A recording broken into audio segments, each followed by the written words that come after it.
Namaste to one and all. My name is Kavya from Sishu Griha Junior School and I am in grade 4.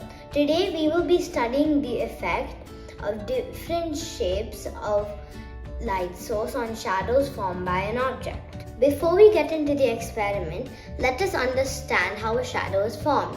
We need to know that the light travels in straight lines to learn about shadow formation. When light falls on an opaque object, it cannot pass through it, and therefore the area behind the object where no light passes is called the umbra. If the light is a point source, then we will only observe the umbra.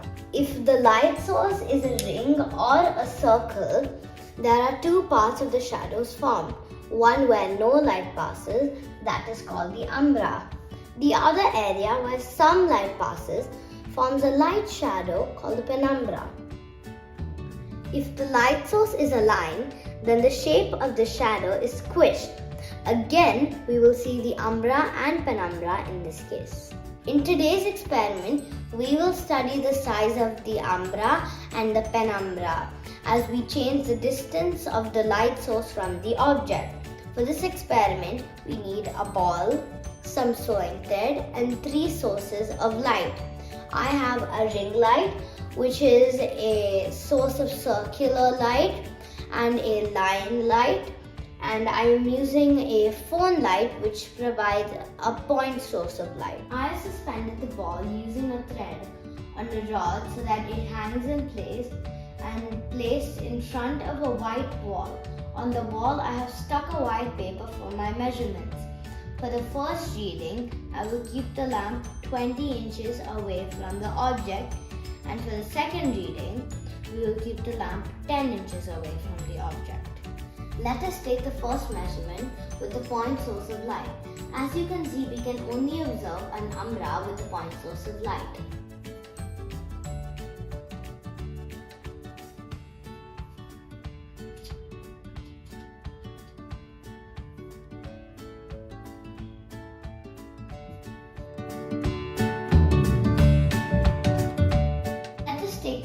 Measurement with the ring source of light.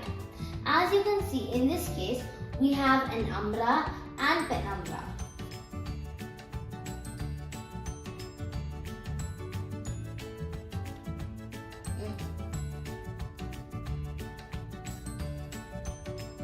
As the light source moves closer, the umbra becomes smaller and the penumbra becomes larger. Let us see the shadow with the line source of light. In this case, we have an umbra. However, we have penumbra only in one direction, and the shadow is squished. This is because light acts like a wide source in the vertical direction and as a point source in the horizontal direction.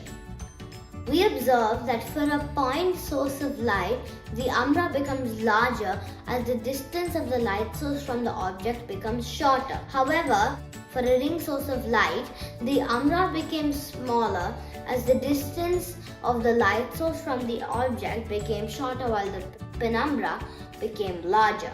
This is purely of how shadows are formed based on the light source. Did you know that this is exactly the basis of how an eclipse happens?